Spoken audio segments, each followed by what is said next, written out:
Hello everyone, I am Marilena Baybay, a caregiver student, and today I'm going to show you the 3 ways on how to hold the baby, also to demonstrate on how to burp the baby after feeding.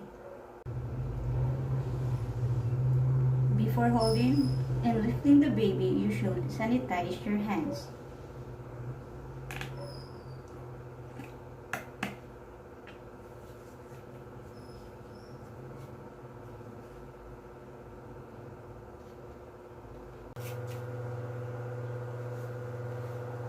Really hold. Make sure you provide support the neck, the back head, and the bottom.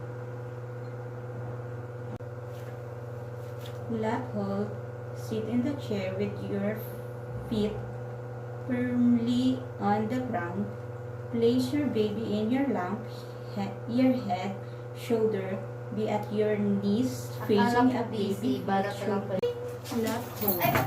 Sit in the chair with your feet firmly on the ground and place your baby in your lap. Your head, shoulder. Ano na? Sa hip, lap hold. Oo, muna sa kaptan siya mo.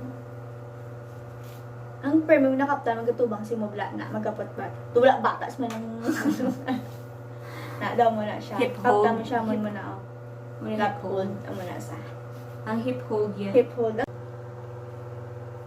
Shoulder hold. Make sure you use a burping cloth to manage the shoulder hold. Make sure you use a burping cloth to manage the mix. Sit upright or stand up. Hold your baby against to your chest. Gently tap or rub the back to help her burp.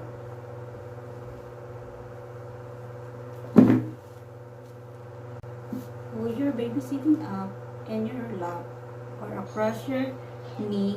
Support the baby's chest to head. Gently tap or rub the baby back to help her burp.